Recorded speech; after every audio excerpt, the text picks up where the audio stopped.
سے پہلے تو سندھ ہائی کورٹ کا میں شکر گزار ہوں کہ انہوں نے میری اپلیکیشن پہ میرے پیٹیشن پہ فوری طور پر فیصلہ لیا. جو انلیگل ایک FIR درج کی گئی تھی اس کا مقصد صرف اور صرف جو ہیومن رائٹ ایکٹیوسٹ ہے ان کو ڈرانا تھا, دھمکانا تھا, اور جو قانون جس کو حفاظت دینا چاہیے شہریوں کو اسی قانون کو استعمال کرنا تھا.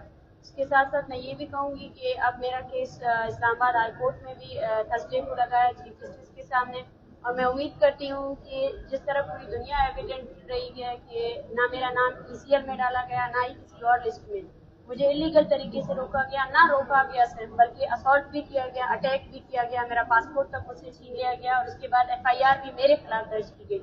تو ان تمام اسالٹس کے خلاف جس طرح سندھ ہائی کورٹ نے ہماری پیٹیشن کو سنا ہے وہ آگے فیصلہ بھی اسی طرح ذمہ دارانہ طریقے سے کرے گی. اور اسلام آباد ہائی کورٹ میں جو میرا کیس ہے اس میں بھی چیف جسٹس صاحب اس کیس کو پرائیورٹی کے بیسس پر دیکھیں گے کہ کس طرح بلوچستان سے منسلک جو انسانی حقوق کے ایکٹیوسٹ ہیں ان کے ساتھ کیا ہو رہا ہے. Thank you very much. دیکھیے ان کی تو گنتی نہیں ہو سکتی ہے کیونکہ مقدمات کبھی سامنے بھی نہیں آتے ہیں. یہاں پہ وہ رول آف لا تو کبھی بھی فالو نہیں کیا جا سکتا. جو لانگ مارچ ہم نے کیا تھا اس لانگ مارچ میں ہم اپنے پیاروں کے بازیابی کے لیے نکلے تھے, لیکن ہمارے اوپر ہی FIRs کیے گئے. اور اس لانگ مارچ میں سب سے مجھے افسوس کی بات یہ ہے کہ ایسے مسنگ پرسنس فیملیز کو ڈالا گیا, سائرہ بلوچ کو ڈالا گیا, جس پر 2 نہیں بلکہ 3 مرتبہ گلزار کی کورٹ نے اریسٹ وارنٹ اس بچی کے نکالے ہیں. کیا آپ کو ہم اریسٹ وارنٹ نکال رہے ہیں کہ اگر آپ پیش نہیں ہوں گے تو ہم آپ کو اریسٹ کریں گے, اور اس بچی کی اسٹڈیز ابھی تک متاثر ہے. تو یہ عدالتوں کا عالم. میرے اوپر خود کے شاید اب مجھے گنتی بھی یاد نہیں ہے, آدھے درجن سے زیادہ تو FIR لگے, اور سب سے افسوس کی بات یہ ہے کہ وہ FIR کبھی پروڈیوس ہی نہیں ہوتے, ان کو سامنے ہی نہیں لایا جاتا, جس میں ایک طریقہ کار ہوتا ہے کہ آپ اگر کسی کے خلاف FIR کسی بھی اسٹیشن میں درج ہوتا ہے تو اس بندے کو انفارم کیا جاتا ہے کہ آپ کے خلاف کوئی FIR ہے تاکہ وہ قانونی چارہ جوئی کرے. لیکن ہمارے کیس میں یہ ہے کہ جتنے بھی FIR درج ہوتے ہیں وہ ہمیں انفارم بھی نہیں کرتے ہیں کہ آپ کے خلاف کوئی FIR درج ہوئی ہے.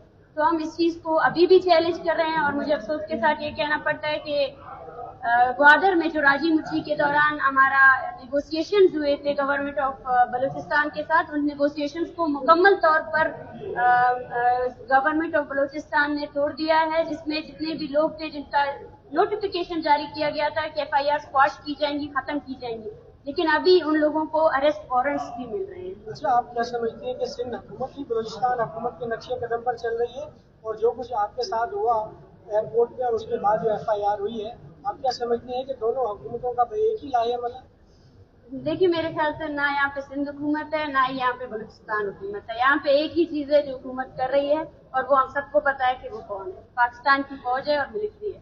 یہاں پہ صرف نام بدل ہو سکتے ہیں گورنمنٹس کے, لیکن حکومت صرف وہی کر رہی ہے. آپ کل جو واقعہ ہوا ہے کراچی پریس کلب کے باہر روازانی مارچ تھا, آپ کے ایسے پروسیس سے بہت گزری ہے اور درد بھی محسوس کیا ہوگا.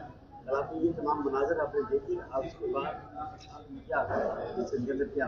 دیکھیں, جب اظہار رائے پر گردن لگتی ہے تو میں نے ہمیشہ یہی کہا تھا کہ جو ان کا جرائم پیشہ جو افراد ہیں, جرائم پیشہ جو ادارے ہیں, ان کے جرم جو ہے نا کبھی بلوچستان تک محدود رہے ہی نہیں, وہ ہر صوبے میں موجود ہے. اور جو کل ہوا وہ فاشزم تھی میرے خیال سے, کیونکہ ایک طرف ایک پرامن طریقے سے مارچ, جس میں اگر اس کو ہونے دیا جاتا تو شاید 1 گھنٹے یا آدھے گھنٹے کے بعد وہ ختم بھی ہو جاتا ہے. لیکن جس طرح ایکٹیوسٹ کے اوپر, جس طرح افسوس کی بات ہے صحافیوں کے اوپر لاٹھیاں برسائی گئی, تو اس چیز پر جتنا افسوس کیا جائے اتنا کم ہے. لیکن یہ ہم سب کے لیے ایک سبق بھی ہے کہ اب یہ جو فاشزم ہے, یہ جبر ہے, اس کے دائرہ کار سے اب کوئی بھی شخص, کوئی بھی فرد نہیں بچا ہے.